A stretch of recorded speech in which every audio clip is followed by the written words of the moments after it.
You're listening to the Devil Dog Talk Show. This show contains explicit material and is recommended for ages 18 and older for mature audiences only. But hey, it's the internet. So today we have Angela White, and I'm pronouncing that one correct. That one's not difficult. I usually mess up, just so you know. And we're going to be discussing a bit about Success Centers, which is located primarily in San Francisco, if I'm not wrong, as well as a bit of her history and in the industry of cannabis, but also outreach within all the diversity of communities and needs within all those different types of communities. So Angela, if you could go ahead and introduce yourself a little bit and give us a little spiel, if you would. So my name is Angela White, and I'm coming to you from the San Francisco Bay Area. I've lived in the Bay Area since the early 70s. I moved here originally from Tennessee with my parents when I was about 9 or 10 years old. We moved to Palo Alto, California, which back then, was close to the Stanford campus. And I got to witness some of the hippie era, which was kind of cool. Awesome. And so as an adult, I moved to East Palo Alto, where I raised my 3 daughters, and lived in the 2-mile radius city that was deemed in the 90s the drug capital of the world per capita, because it's only a 2-mile radius city. And so it was just murder capital. I'm sorry. It was the murder capital of the world. Jesus. So we got to see a lot of, devastation and death amongst youth. And so during that time, I know I have a huge long story about how I got here, but typically I'll go forward, and I am now at Success Centers, where I'm working with marginalized the equity community, I'll say. Helping them to get employed in the industry, in the cannabis industry, and helping them in various different ways. And we'll talk more about that. That's beautiful. No, that is awesome. The trials and tribulations, adversities, traumas, of course, and being able to get out of that and create something or be a part of something in general is very, very difficult. So you brought up the disenfranchised youth and also the marginalized equity movement, which is usually difficult for people to wrap their heads around, on both spaces if they're not aware of the different types of opportunities within either juvenile detention centers, prison systems. There are educational paths forward programs. I talked a bit about that with Andrew D'Angelo and the Last Prisoner Project. And this is kind of better in the sense of taking that person out of the system, and providing a path and to catch it while, hopefully where they're still motivated to make corrections. So how did that come about? How was your engagement into not just cannabis, but the journey of transitioning into, which I read a little bit about, entrepreneurship, and then integrating those lessons learned into what you have going on right now? So I'll go back to the murder capital situation in East Palo Alto. It was during the war on drugs, which is what has caused a lot of the devastation in our communities. Like I said before, lots of death. During that time, I had a young daughter who was about 7 years old, who was into music and rap and dancing. And so we formed a group called the Diaper Posse. And awesome. Shortly after that, I had all these kids at my house, and we started doing like tours to the fairs, the different fairs around the area, Solano County, Alameda County, just having an outlet for these kids who were performing anti-drug, anti-violence, rap and hip hop songs. And so that's how I really started working with the youth and trying to, give them a different outlet instead of getting out here and getting in trouble. And so we had kids as young as 7, which was my daughter, and then as old as their early 20s. And so moving forward again, when I came to Success Centers, I was speaking on the phone with Liz Jackson Simpson, our CEO, who wanted to start a cannabis program. And she really didn't know much about the cannabis industry. And she was talking to my daughter. And my daughter said, "Why don't you call my mom if you want someone to help you get it started?" So we started talking. And then one day she calls me and she says, "Hey, I need you." And I said, "Yeah, what do you need?" She says, "I need you to come work for me." And so I said, "Well, when would you like me to start?" And she said, "Yesterday." So I quit my job. And 2 days later, over the weekend, I came on Monday morning. I was at Success Centers, raring to go, because I have an affinity for the cannabis plant. This plant is just so healing, like you said. You use it for your condition, and I was also using cannabis for my condition for many years, which was I suffered with migraines, and so I had gone to the doctor, and she had been trying me all these different medications, and she started whispering, and she goes, "I've tried you on everything." She said, "Between you and me, go buy you a dime bag of weed." Oh my and God. and so I'm like, "What?" And so I started using cannabis, and I haven't had a migraine in, I'll say, over 30 years. That's pretty remarkable. It does work, and so I believe in the plant. That is amazing. And that's something I agree with, like so heartedly well. I'm just in on it as a plant and as a therapy, as a modality, to really guide people towards success. And that's amazing that you use the word affinity, because I was just describing my affinity to the plant, the medicine, and also growing. That's one of my passions, and our listeners know that. And so when you were putting the program together, did you come from the position also, not just only as a patient, but somebody that saw the vision of what you could apply to Success Centers and how to kind of map people to better outcomes? Absolutely. So I was looking at it as a perspective of the folks who were affected by the war on drugs. And when I first came to Success Centers, they were having events on a grandiose scale for hiring, because most of the employers were large employers. The cannabis industry was different. And so you had a lot of smaller businesses that wanted to hire, and they were hiring 1 or 2, 3, 4 people here, and there.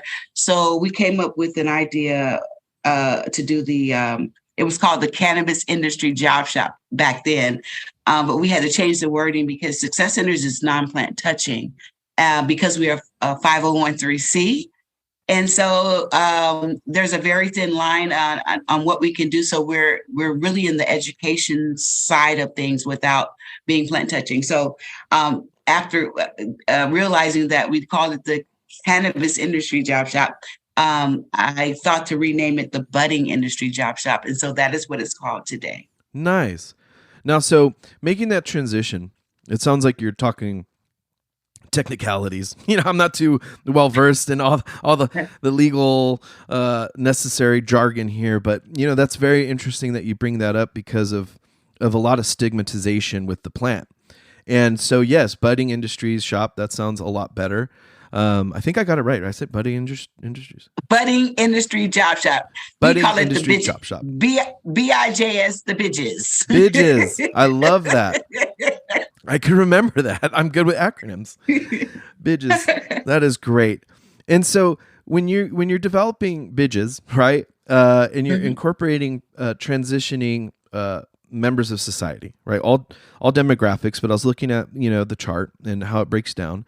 Primarily, what group of people and how do they become involved in this type of program?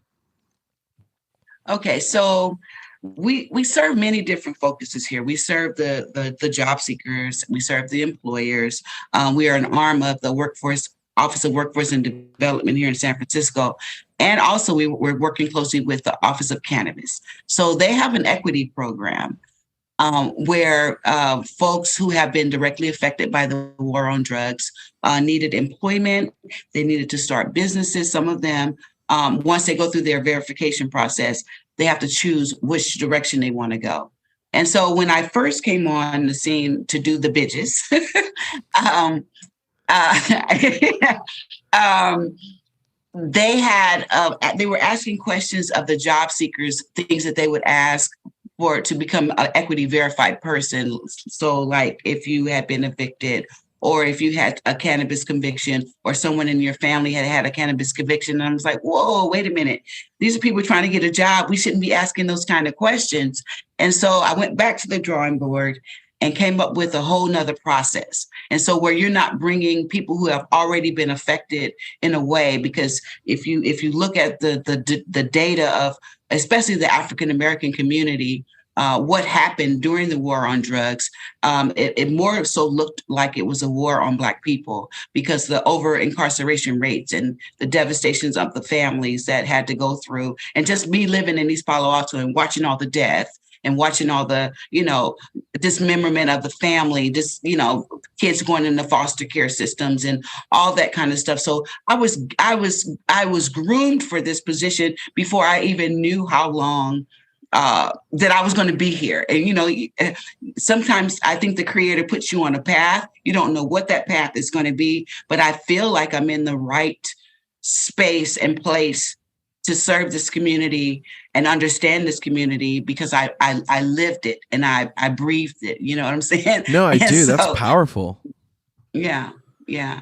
No, I really do. Yeah. I really do understand that. That's very powerful. And you bring up the Creator, and, everybody has their own concepts of divinity and whatnot. And it's such a powerful thing to say, out of all of that, all the adversity and those experiences, you are able to feel like you're doing the work that you're supposed to be doing.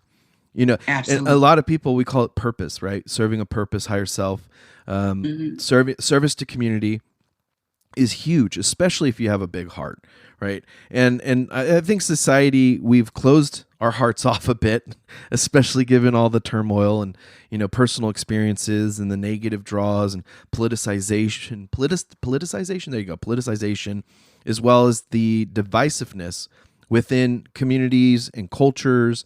I grew up my parents were correctional officers, and I grew up on both sides of the fence, right? So my family's Hispanic or Mexican, we'll just call them Mexicans. And understanding that there's two paths in life, right? I'm not saying that there's only two paths, but there is only two balances, and that's negative and positive. And once you find that positive path, you get so much more out of life, and you can give so much back to the community.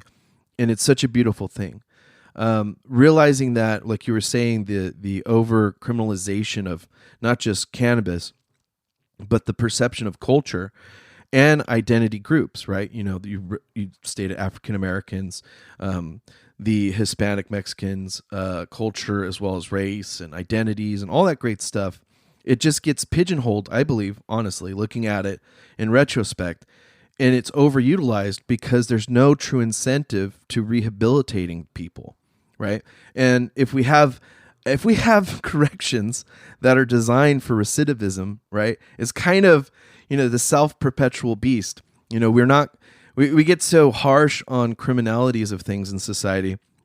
And I agree, victimization, violent crimes, trauma, all those things happen. But drugs, it's like, I get it.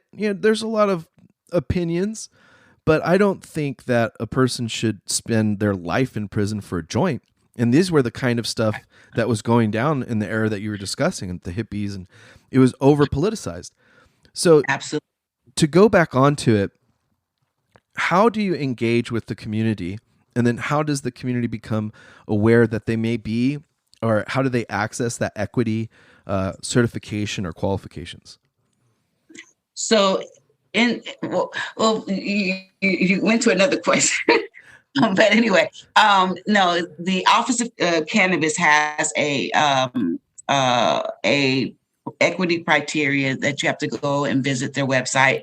to get verified, and then you have to prove that you're eligible to receive the verification by showing them, say, if you went to school here in San Francisco, you have to show your school records and everything else that qualifies you. And you need 3 of 6 of those criteria.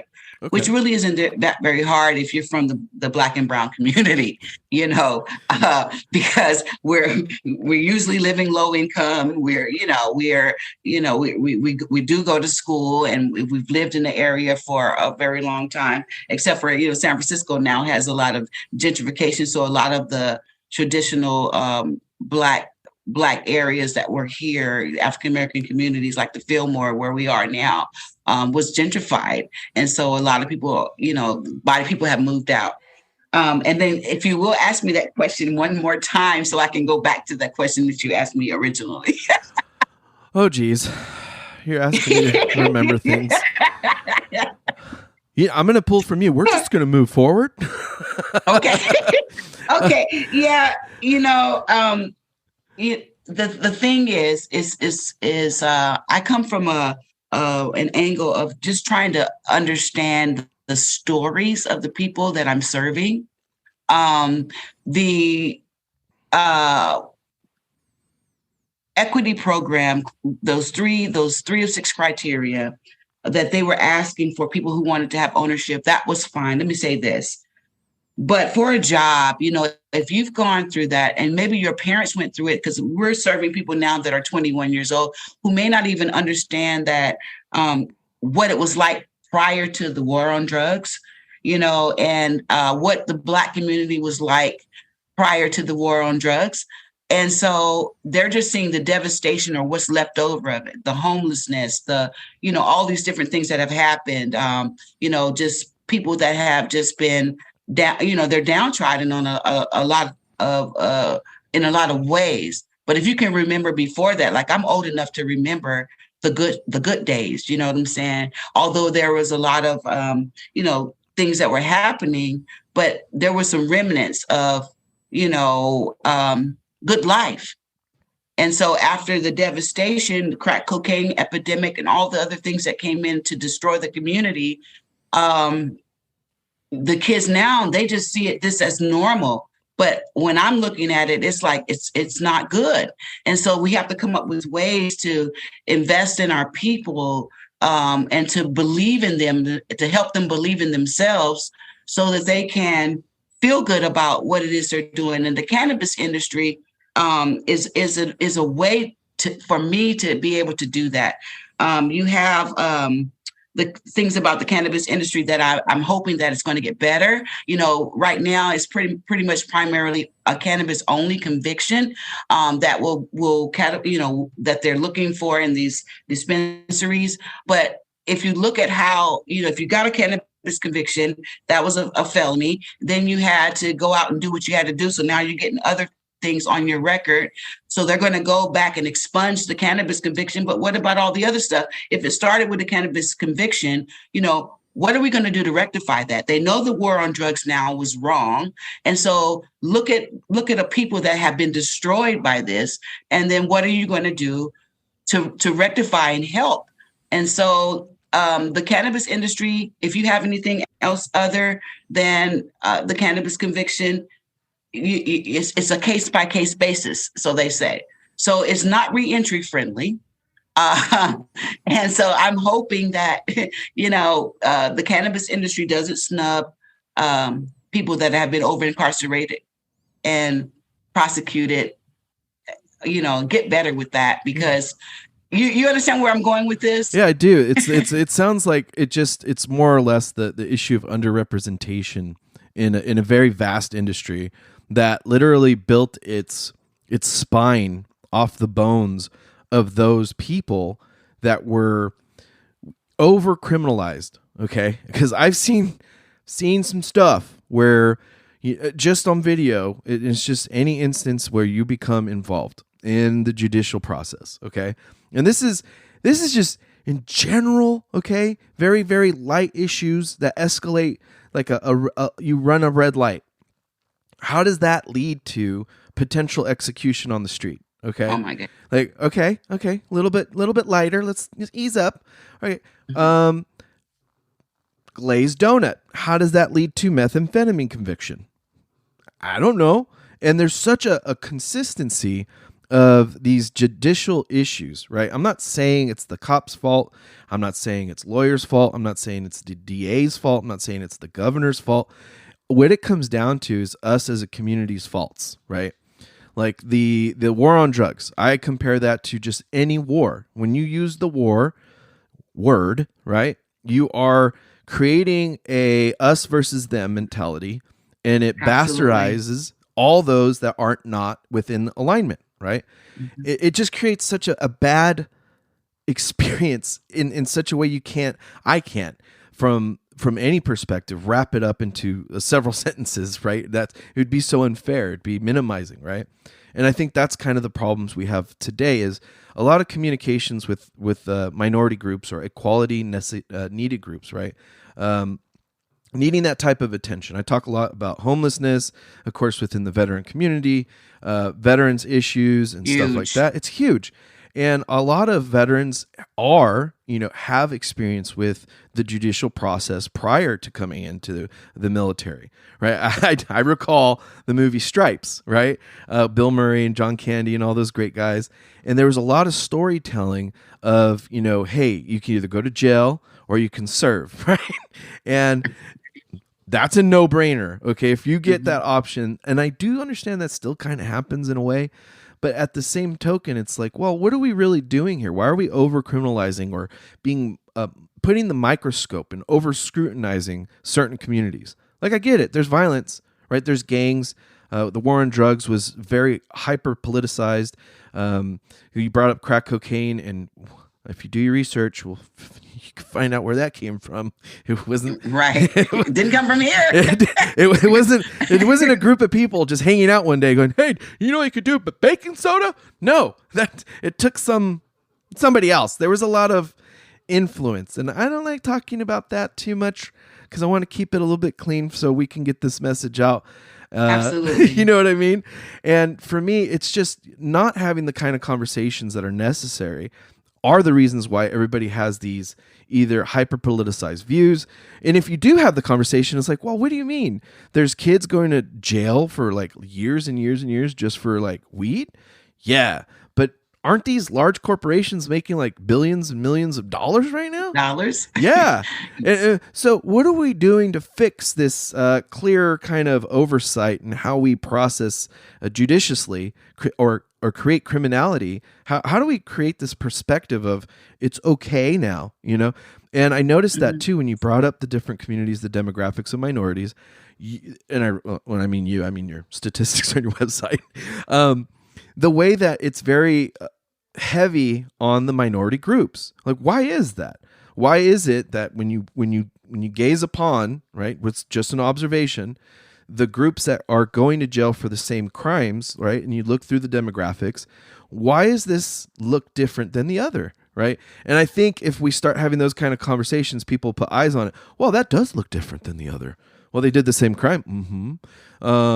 They both were, nothing previously. Well, what's the details here? What was?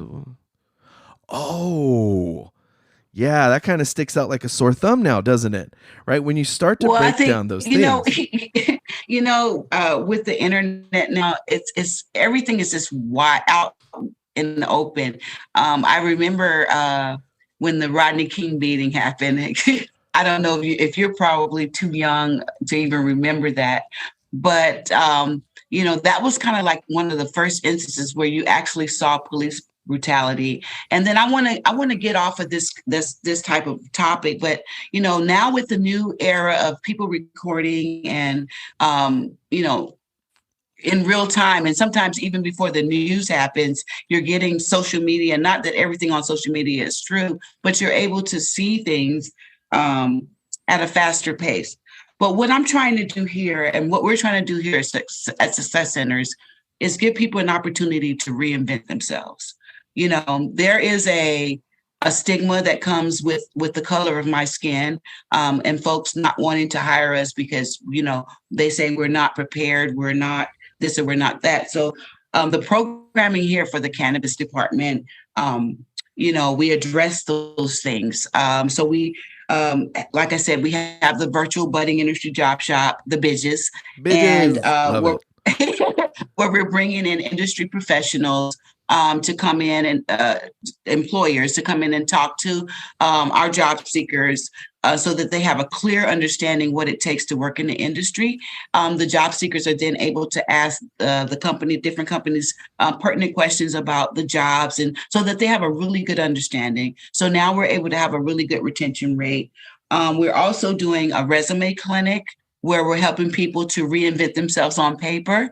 We're working with industry professional. Liz Gale is our number one at Gale Consultants. She's one of the best resume writers through mock interview that you ever want to meet. And so she's helping us to help people create themselves, reinvent themselves on paper, using their old resumes or jobs that they've worked, and they come out with a really great cannabis specific resume. We're also doing expungement clinics. We have a monthly expungement clinic that we have for folks who have a criminal background. Anything we can, we're working with Horse Legal Counsel, Kevin Dahlia over there. He volunteers his time to work with our participants. Pretty much can expunge most things except for like violent or sexual offenses. And so we're helping people to reinvent themselves. The thing about the expungement clinic is when I get a phone call, someone will call me and say, "Hey, Miss Angela." I'll say, "Yeah." They'll say, "I'm free. I don't have to look over my shoulder. Do you know what it's like to go to a job and have that criminal background record? And you have to wait because they have this, I think Obama put it into effect where we have a second chance ordinance. So that check the box thing. You don't have to tell people, but once they hire you, they're going to do a background check. And if that comes up in your background, the devastation of, you got a job, you're feeling good, you're doing your thing. And then, oh no, that back there, maybe 10, 15, 20, 30 years ago, I did something, because it's a range of stuff that could be on your record. But once you get that stuff expunged or reduced, it does it to a misdemeanor, people look at you differently. And so I'm so honored to be serving the people in this way with this expungement clinic, because when I get those phone calls that says, "Miss Angela, I'm free," we all cry. Yeah, that's profound. Cry. Honestly, it's super powerful. I get emotional because of that as well. Just hearing that success and understanding of how powerful it is, the experience of to relieve or lift that burden and that pressure, the societal pressure, and to be stigmatized not only by race or culture or your past. And that's something that I find tremendously valuable in our society to speak with people on that page and say, "Hey, how do we get better?" Right? How do we get better? I mean, because clearly we can be doing better. Okay, politics aside, absolutely, we could all be doing better every day. Better ways and better days. That's our new motto. And so, better ways and better days, healing and all that good stuff. Applying therapies daily. I motto that stuff all the time because I need that consistent reminder that you're not your past. And you know what? I don't have that thing looming over my head. Okay. I couldn't imagine how that would feel. Yeah. Wow. That is such a great. And so one of the other things, that we do, let me go back to expungement and why I want the cannabis industry to focus on, working with people, because, this Black and brown community has been in the cannabis industry long before it was legalized. We know this business. We excelled at this business. And so if you want people to come into this industry, you're going to have to lift some of this, stinking thinkingness. So I had an event. One of the companies had advertised that we're hiring Justice Impacted.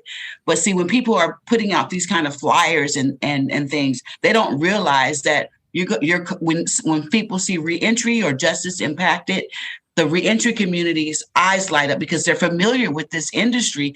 Oh boy, do they want to get in. So I had this event over in Oakland, and so the company that had put that Justice Impacted thing was up giving the presentation of, about Justice Impacted, and then there was a guy sitting in the audience, a job seeker, and all of a sudden because the guy started going down who they wouldn't hire, what kind of criminal records, and so the guy just jumped up and ran outside. So I'm looking around and I'm like, what's happening? What's happening? So I go outside and he's walking back and forth up and down the street. Now and I said, what's wrong? And he screams at the top of his lungs, "No one's going to give me a chance." I nearly died because then I really understood. I've never been to jail. I've never had a criminal record. But to see a grown African-American man basically break out in tears because he wants something so bad, but you can't have it. He served his time. You understand what I'm saying? I do. It was heart-wrenching for me. So this is why we started doing that expungement clinic. I just wanted to give that little bit of history because I wanted people to be able to, clear themselves up. No, that's important. So that's very important. No, thank you for sharing that. That is, I'm taken aback. I'm going to catch my breath, honestly, because it's such a powerful thing to engage with people and to see that opportunity be just kind of slip through your hands like sand, right in front of you. And then there you are, as an advocate, learning, but also participating and engaging and, seeing firsthand how it affects people, right? We can talk about programs all day long. There's thousands, millions of them, nonprofit organizations. There's all this stuff. But what it comes down to is effectiveness, right? And providing those resources that give those people light at the end of the tunnel. Mm-hmm. That's so powerful.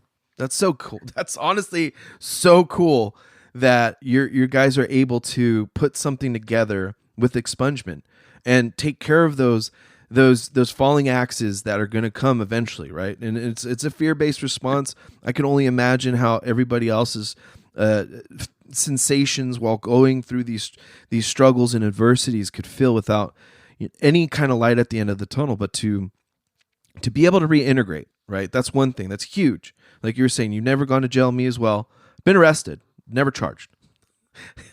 I don't know if that's a good thing or a bad thing, but I like to bring it up.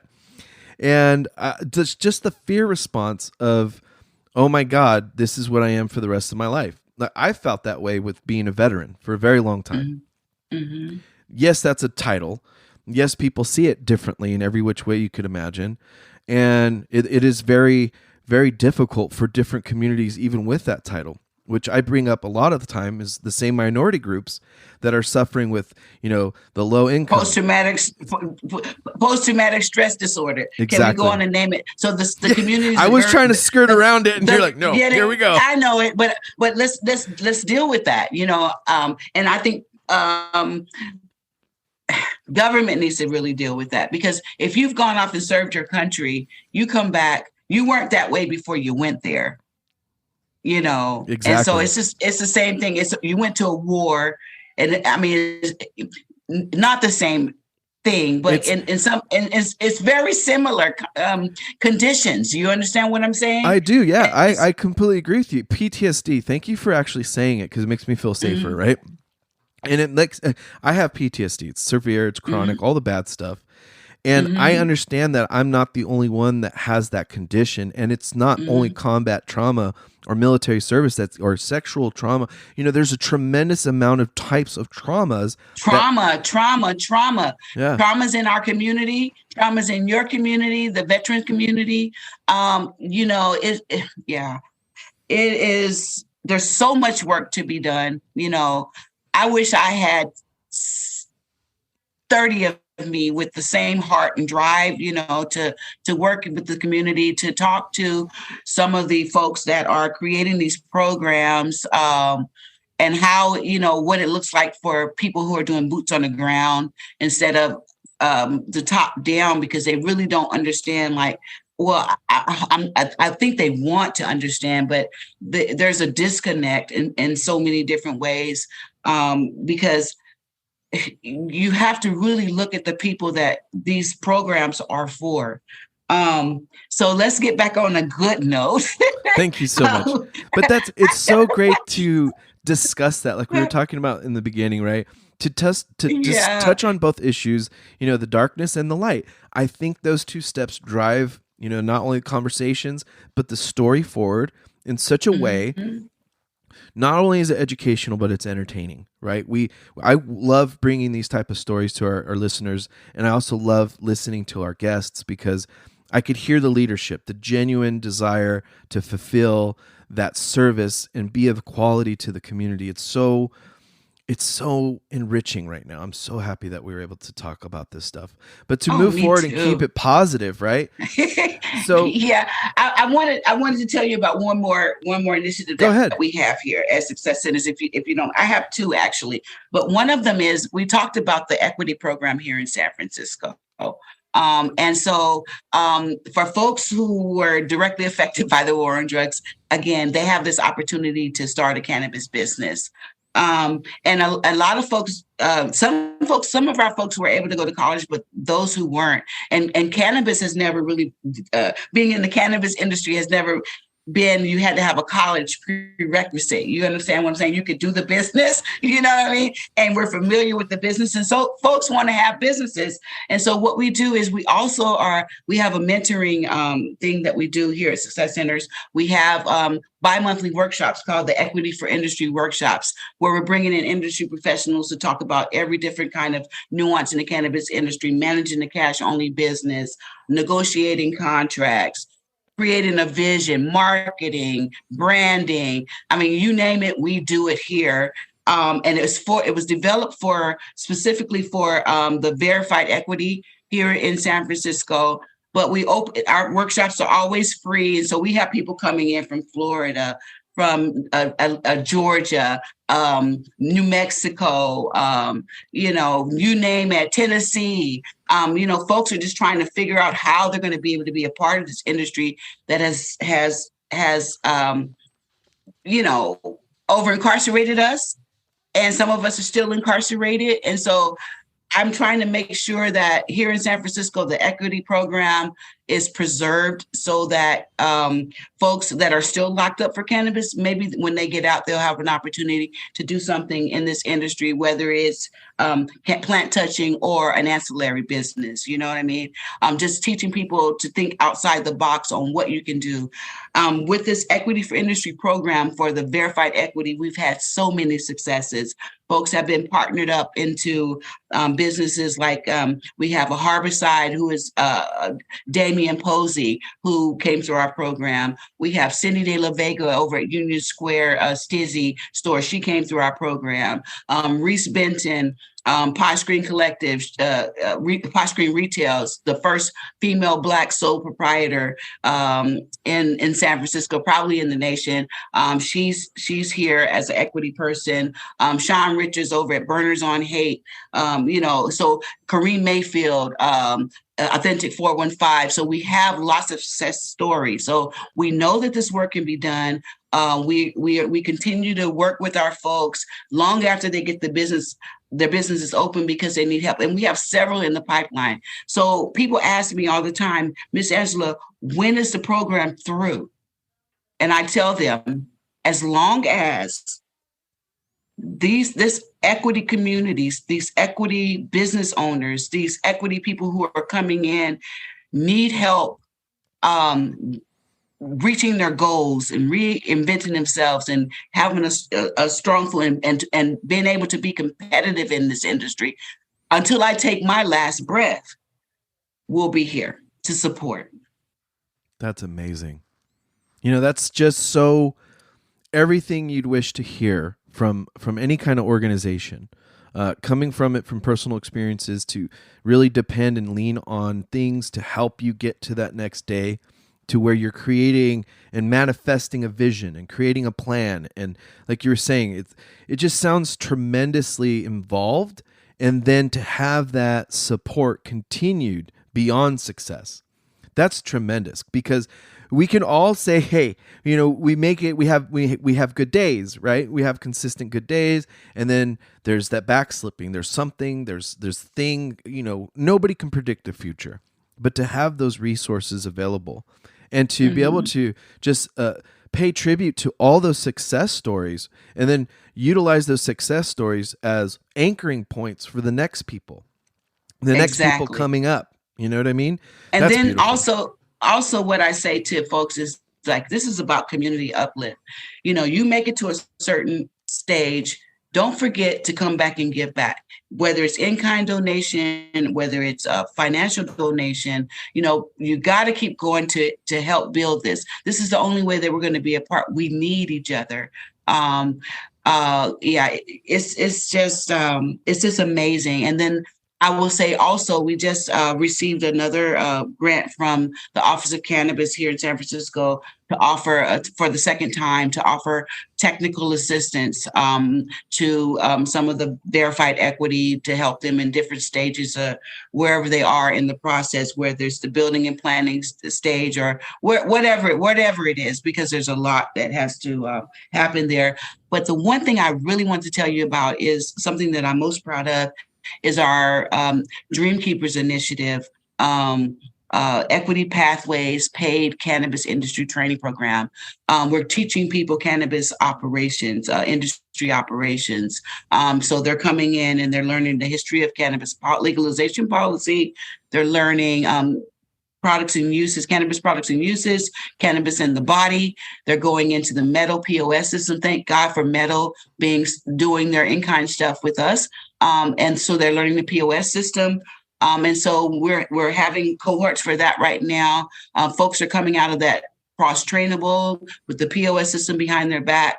And they're going into these dispensaries and doing remarkable work. And so that's my last thing that I wanted to mention. No, that's so if awesome. Anybody's interested in working with us here at Success Centers on this program, whether you're an industry professional or you have something that you want to bring to the table for our workshops and things of that nature, you know, please have them reach out to Angela, me, at Success Centers, and I would love to talk to them about what they want to bring to the table. So that's Angela White at Success Centers. Just everybody who's listening, successcenters.org. And, you know, they're on everything. I'm looking at their contacts list right now. They're on Facebook, Twitter, LinkedIn, YouTube, and Instagram. So I'm so glad you were super focused, because I get caught up emotionally. I'm an emotional person. So I appreciate that.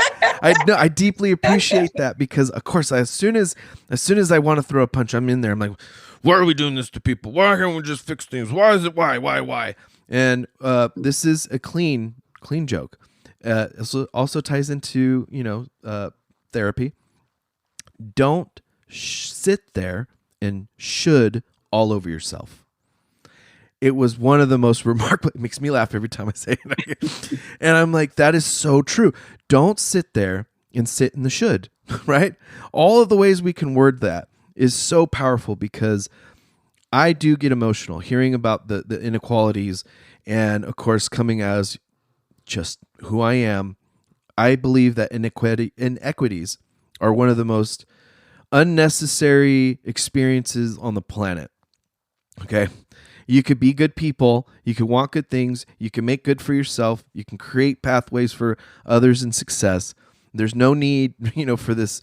I'm all about competition, but there's no need for this underhandedness, bias, stigma, hate. All right. None of it's necessary. So I'm just so appreciative for you to share how these programs are actually making those differences, so I can calm down. Right. Oh, you know, because you are a veteran, and thank you for your service. I will say that. I appreciate that. I have been attending some events. There's a company here called Recompass.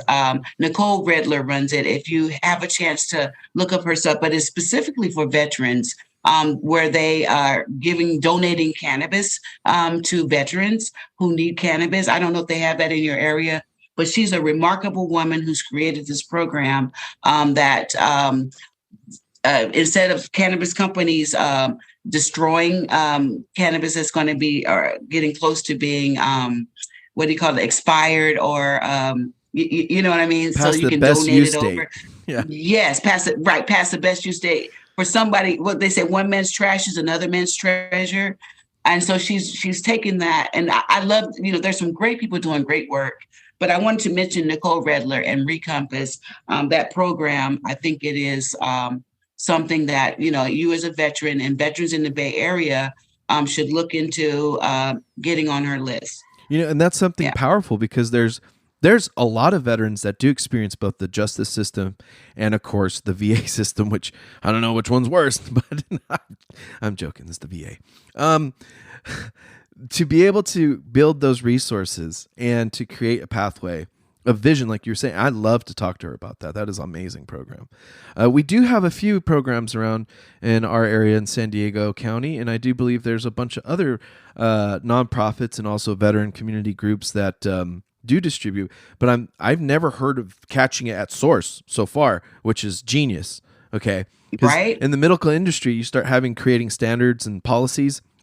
You have a lot of I'm not going to say processes that create waste, because like you were saying, another man's trash is another man's treasure. And I'm like, yes, that is genuinely genius, because you can't, it's like, I'm going to bring it up with food, with grocery stores. Nobody should be starving, right? There's shit all over yourself and sit in it, right? Nobody should be starving when everybody's throwing out the trash or the best of you stuff or all that different stuff. Team up. There's a lot of different ways. Nobody should be going hungry. Nobody should be going out with medication or therapies. And I know I use that word all the time, but it's something that makes me understand that I care. And it's something that if you care about, you'll see it to the end. Like you were talking, to support those who are genuinely creating this wonderful program, which is success centers, and creating the bidges, and also the outreach and all the different programs that you can succeed, right? If there's anything else in the community I wish anybody could hear, even if you're doing the bad, even if you're Breaking Bad, right? Like the show, it's okay. Yeah. You don't have to keep making the same choices every day, right? Everybody, like, there's an exercise where you say, I give myself permission to do something different. Okay. It's very powerful therapy. I did it a long time ago. It's called mindfulness. And you become aware of all the triggers and the traumas and the fears and that fear response. And why do you get angry? And why do you get emotional? Why do you cry? And why? Well, you start asking those whys, and you start breaking down the person. And there's a lot of philosophers that say, after you chunk away the granite, there is your true self. And that's such a beautiful thing. And emotionally speaking, to be able to create that, it's relieving that there's this opportunity with success centers and yourself, Miss Angela White. Love plugging things. There we go. And oh, you know what? I often tell people, it doesn't matter who you were yesterday. It's who you're going to be tomorrow and moving forward. Don't get stuck in yesterday.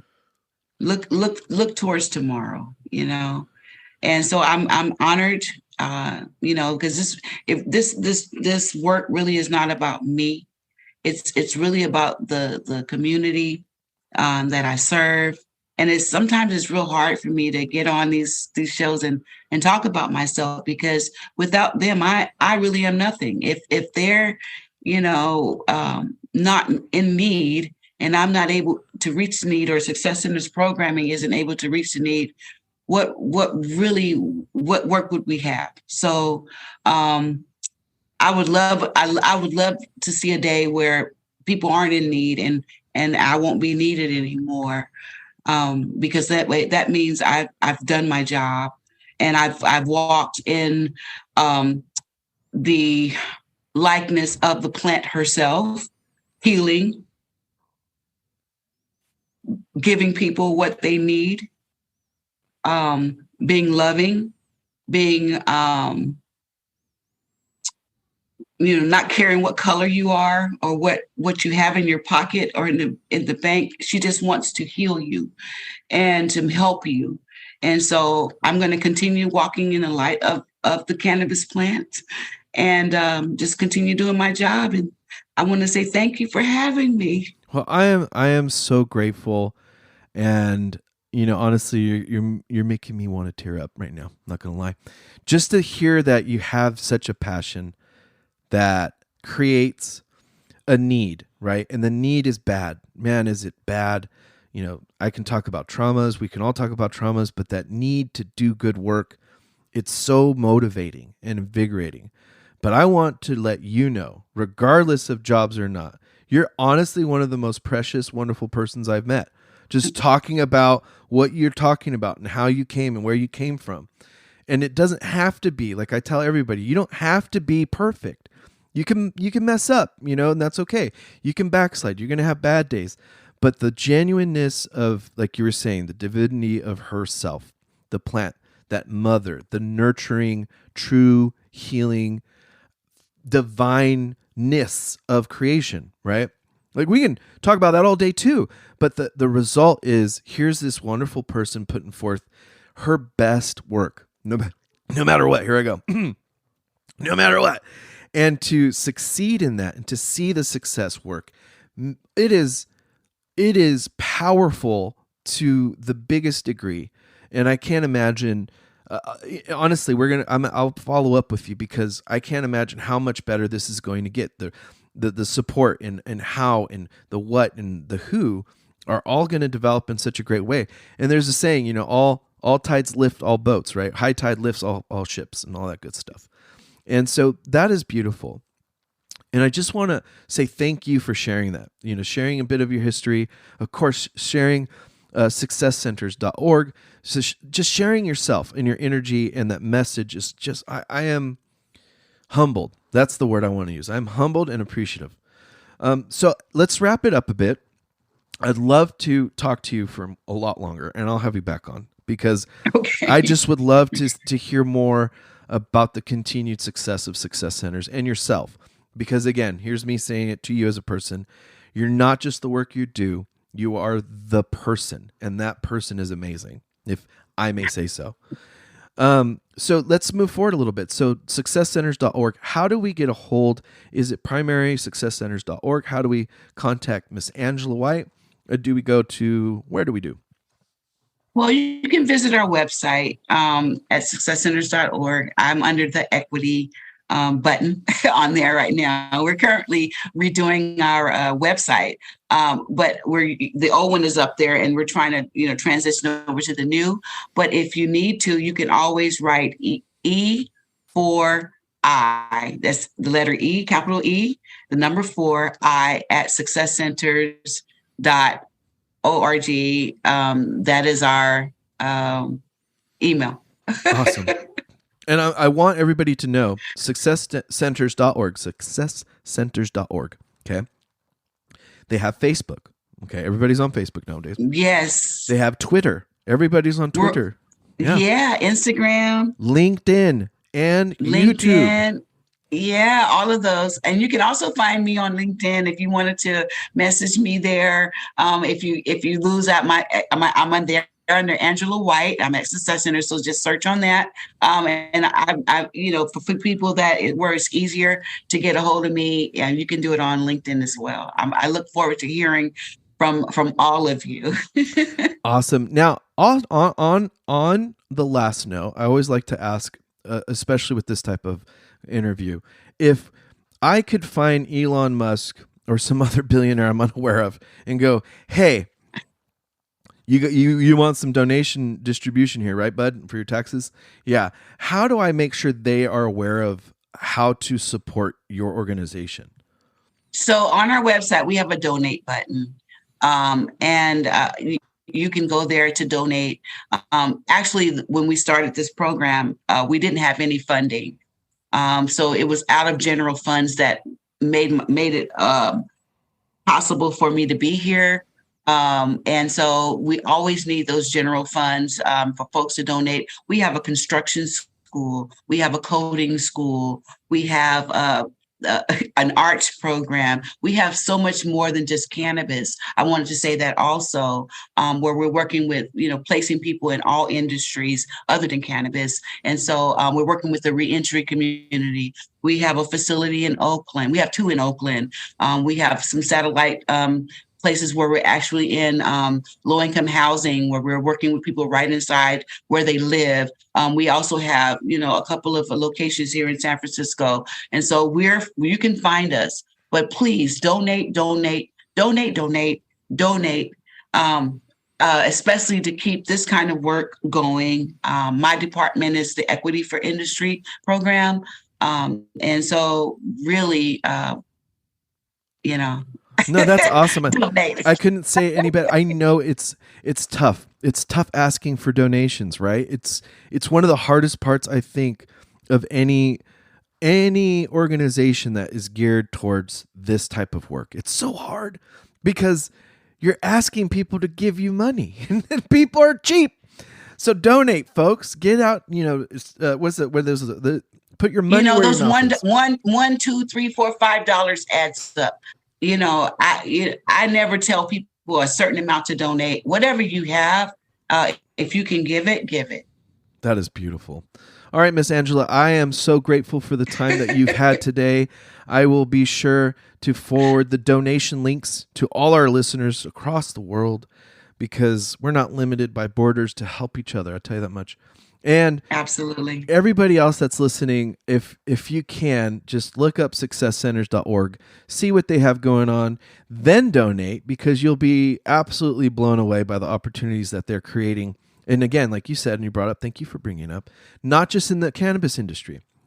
And how important is that? That is super important because understanding that there's more opportunities and reintegrating and then expungement and all these great resources. Successcenters.org. I think I've said it about 50 times. I can't say it enough. Click, read up on it, donate. You'll be helping Miss Angela, which will make me happy. And you know what? We'll have a good time next time on the show. I'm so thankful for your time. Thank you. Internet. Hello.